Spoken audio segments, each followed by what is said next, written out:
Seguro en su familia o en su grupo de amigos hay alguna persona de entre 20 y 35 años de edad que parece diferente al resto de la sociedad.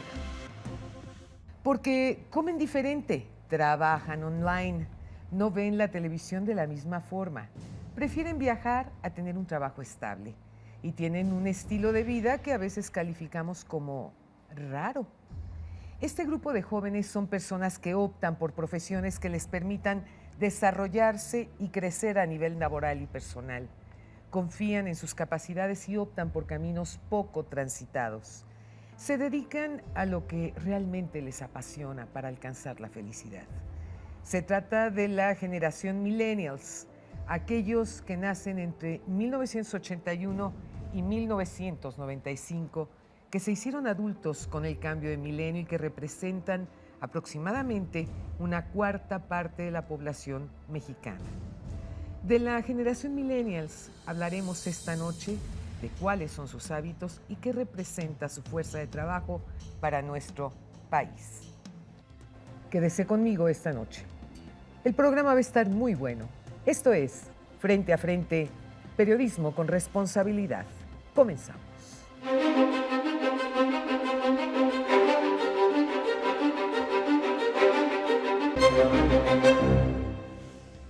Me da mucho gusto recibir esta noche aquí en el estudio a la maestra Azucena Chaides. Bienvenida, gracias por estar aquí. Gracias, Lolita. Muchísimas gracias. Y está también la doctora Dinora Miller, ella es investigadora de la Universidad Autónoma Metropolitana.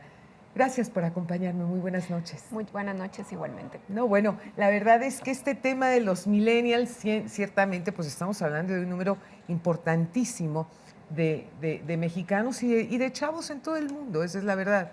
Yo siempre digo, bueno, nosotros estas generaciones que tenemos mayor edad, pues ciertamente nos ha costado trabajo aprender a entrar en este fenómeno cibernético, ¿verdad? Ves ahora a estos chiquitos y te vas de espaldas, de ver la habilidad que tienen para poder manejarse.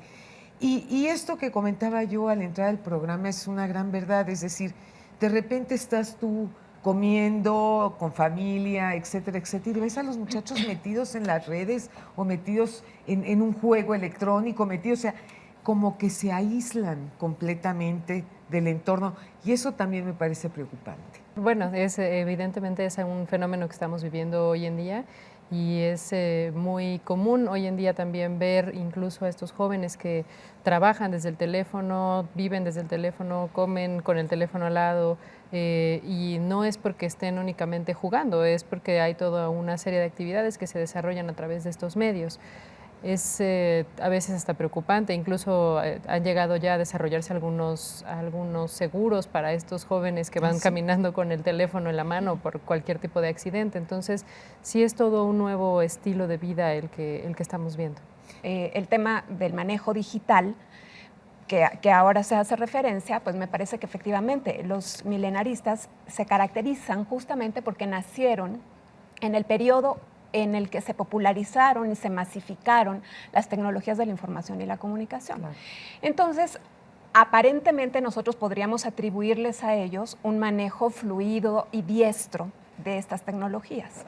Y ciertamente las redes sociales las manejan inigualablemente. Sin duda. En fin, pero hay otras zonas donde no necesariamente estas destrezas y estas habilidades se manifiestan, o por lo menos no como uno quisiera o uno deseara, por ejemplo, en el ámbito académico o en el ámbito laboral. Entonces, ahí es donde yo empezaría a llamar la atención, a decir, no creamos o no presupongamos que todos estos jóvenes tienen estas características. Y bueno, yo creo que ahí lo dejaría tentativamente y me gustaría también que pudiéramos hablar de cuáles son estos rasgos de los que estamos hablando, más allá del manejo estricto de las tecnologías, y después podamos debatir un poco hasta qué punto efectivamente podemos nosotros hablar de una generación así, por ejemplo, en nuestro país. Atendiendo un poco a lo que dice la doctora, me parece que es muy acertado el comentario. Es muy cierto que además de estas características que, bueno, escuchamos, leemos, hemos estado estudiando al respecto de los millennials, sí hay ciertas características en el ámbito educativo, en el ámbito laboral, que también los distinguen y que no necesariamente están vinculadas al tema digital. Hay varios resultados de estudios que hemos realizado en Simo Consulting, que es donde estoy trabajando, donde hemos visto, por ejemplo, que la aspiración de estos jóvenes está en realizar estudios de bachillerato o de licenciatura, porque finalmente la comprensión del futuro es distinta. Esta forma de vivir la inmediatez también se refleja en estos ámbitos como es el escolar.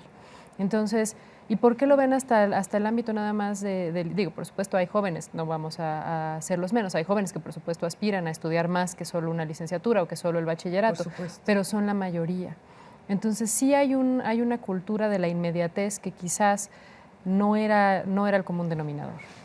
Una de las cosas que nosotros vemos, nos hemos percatado, es que hoy en día los jóvenes han tomado justamente todo esto del Internet con todo lo que conlleva, casi como la base de su vida. Es decir, no hay ya esa convivencia, esa comunicación, esa cercanía, ese apapacho, ¿no?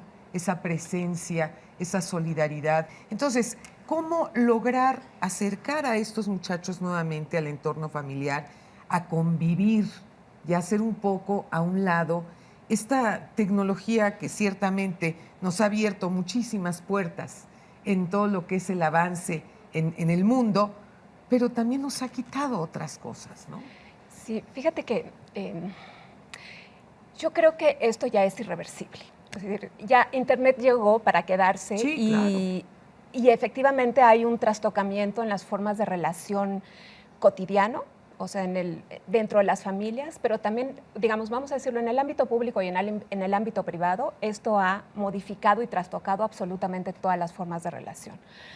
Porque ya el tiempo y el espacio están completamente modificados. Sí. Para estos jóvenes, para todos nosotros, ya no hay, por ejemplo, ruptura en las relaciones. Yo me puedo ir de verano y puedo haber tenido muy buenas amigas y ya no tengo que esperar a escribirles un correo o una postal, esperar 3 meses, tres semanas, que ellas me respondan, en fin. Ahora el vínculo es permanente, inmediato. Está absolutamente es continuo. Sí, sí. Esto ocurre, insisto, en las relaciones de pareja, en las relaciones de amistad, en las relaciones laborales. Ahora los enamoramientos, por ejemplo, todo el vínculo amoroso también es una zona muy interesante a explorar, ¿no? Cómo se está modificando eso. Y sí, ciertamente hay un riesgo en el reconocer. Tú hablabas de la solidaridad y me parece que es bien importante porque si hay un riesgo en reconocer hasta qué punto la calidad de las relaciones también se está modificando. Estos jóvenes que ahora pueden, sin ningún miramiento, romper relaciones, mandando un WhatsApp, me parece, ¿no? Ya no enfrentarlo, ya no hablarlo, ya no reflexionarlo, ya no tener terrible. Estas oportunidades, realmente sí es una pérdida, ¿no? Claro que sí. Y bueno, es parte de lo que está ocurriendo hoy.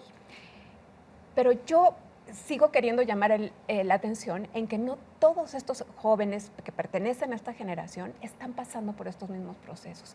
Y ahí tenemos una brecha bien importante de reconocer. Yo usé datos de INEGI, de un módulo que trabaja estrictamente con el uso de las nuevas tecnologías. Y en el 2014, que fue la última encuesta con la que yo pude explorar los datos para una población de 15 a 34 años, los jóvenes de este país habían cerca del 30%, es decir, estamos hablando de 14 millones, porque estamos hablando de 47 millones de millennials hoy. Cerca de 14 millones no habían usado en los últimos 6 meses, al momento de la encuesta, una computadora ni internet. ¿Qué tal eso? Y eso también, tenemos que decir, aquí hay un tema de desigualdad importante. Sí, claro. Hay que llamar la atención porque si bien tenemos todo este horizonte al que haces referencia, jóvenes que están muy familiarizados con el manejo de la información, hay otros que están absolutamente al margen, fuera y excluidos. Y esa es otra zona también de reflexión que nos tendríamos que preocupar, porque imagínate tú en qué mundo van a vivir y qué mundo van a enfrentar en términos laborales, vivenciales y demás, estos 14 millones de jóvenes que no están teniendo acceso a las tecnologías. Pero a ver, este dato que tú mencionas me llama muchísimo la atención. Hoy en día tú ves a cualquier cantidad de personas que no tienen un ingreso económico decoroso, ya no digamos importante, ni siquiera decoroso, pues, pero no les falta el celular. Es decir, me brinca mucho esta cifra que me manejas, porque yo veo a todo mundo hoy en día, a todo el entorno. Yo te aseguro que si tú sales aquí en la esquina de TV Azteca y preguntas, te vas a dar cuenta que todo el mundo tiene celular.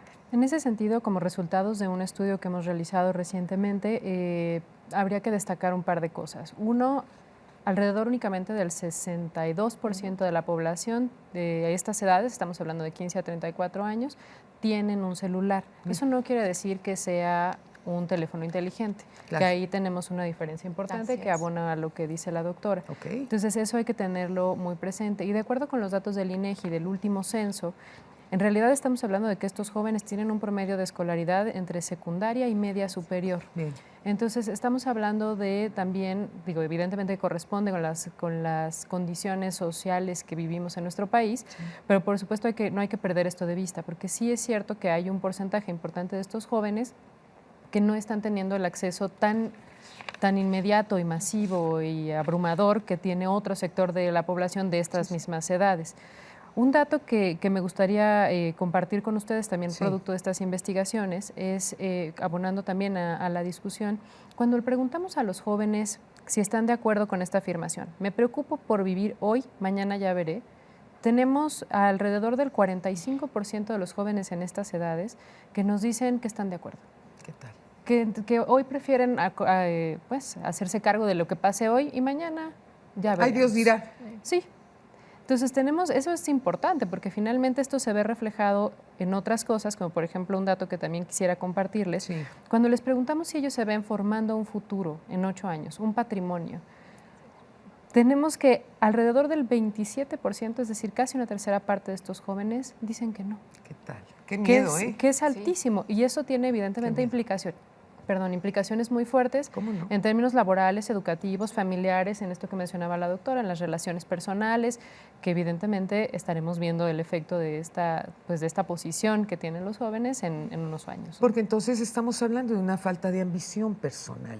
Y ambición desde el punto de vista positivo, desde luego, ¿no? De poder crecer, de poder mejorar, de poder aprender, de poder ser el día de mañana. Esto es muy preocupante, este dato, ¿eh? Sí, no, y yo estoy de acuerdo porque el tema no es de ellos, el tema es del entorno, digamos, de cómo estamos construyendo las condiciones que les permitan a ellos imaginarse en el futuro, en el corto y en el largo plazo. Hoy por hoy lo que prevalece en el mercado laboral es fundamentalmente la incertidumbre y ellos han aprendido a contender con la incertidumbre. Y es parte de estas respuestas. O sea, yo coincido absolutamente. Ellos no pueden imaginar un futuro porque saben que no saben qué va a pasar. No saben qué va a pasar. Yo no quiero llamarlo a un extremo, digamos, dramático en el... Pero sí sabemos lo que no va a pasar si no se preparan, si no estudian, si no ahorran, si no ponen su mejor esfuerzo. Y lo que seguramente no va a pasar es que ni van a crecer, ni van a tener pues un futuro más o menos tranquilo y asegurado, ¿verdad? Pero vamos con el tema mismo de cómo se están construyendo las oportunidades para estos jóvenes. Oportunidades en todos sentidos. Sí, claro. Ciertamente, nuestros jóvenes milenaristas de 15 a 34 años, más de la mitad, tengo el 53%, solo con educación básica. El 25% tienen educación media y solamente el 14% están llegando con educación superior. Eso es patético también. Nivel de la educación superior. Eso es parte de las condiciones de oportunidad educativa que este país les está brindando. Y eso que estos son nuestros mejores jóvenes, porque lo que se ha distribuido mejor en este país en términos de bien es justo el educativo. Es decir, si nosotros comparamos generación tras generación, estos herederos, digamos, de la modernidad son nuestros mejores jóvenes. Es el mejor escenario educativo que ha logrado este país. en todos estos años. Entonces, por eso es que tenemos una fuga de cerebros claro, brutal, por supuesto. ¿verdad? Porque pues Bueno, realmente, ¿qué les estamos ofertando a nuestros jóvenes? Claro, porque lo que hay que ver ahora también son las condiciones de trabajo Claro. que este país les está ofreciendo a todos ellos, pero especialmente a los mejor formados. No, bueno. Sí. Bueno, desde algún lugar de Europa vamos directamente con José Luis Belmar y una mujer en la historia.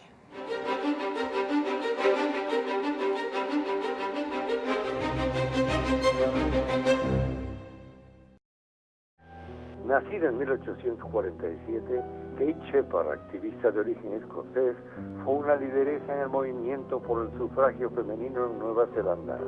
Criada y educada en Escocia, se fue a Nueva Zelanda en 1860. Kate fue una de las primeras feministas que luchó porque las mujeres participasen plenamente en todos los aspectos de la sociedad, inclusive la política.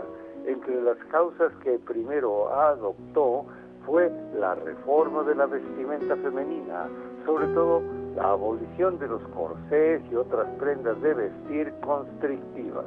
En una era cuando las mujeres eran alentadas para ser como damas, promovió el ciclismo y otras actividades físicas para mujeres.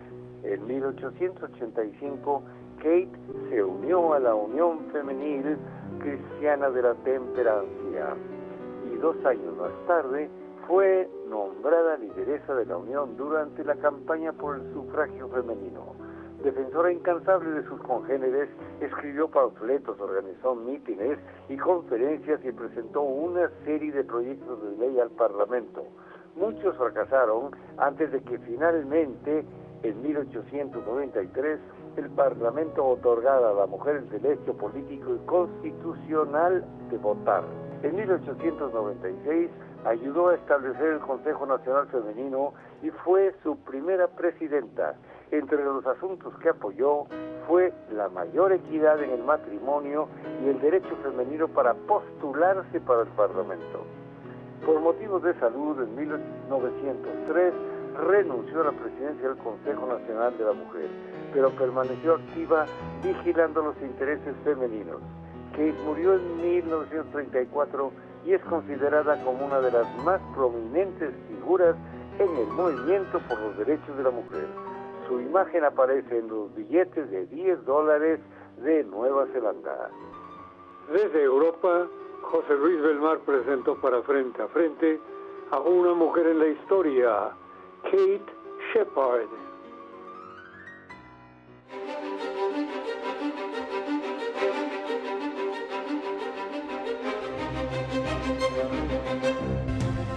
No se pierda nuestro próximo programa. México vive tiempos de cambio, tiempos de dar la cara, tiempos para hablar frente a frente. Muy buenas noches.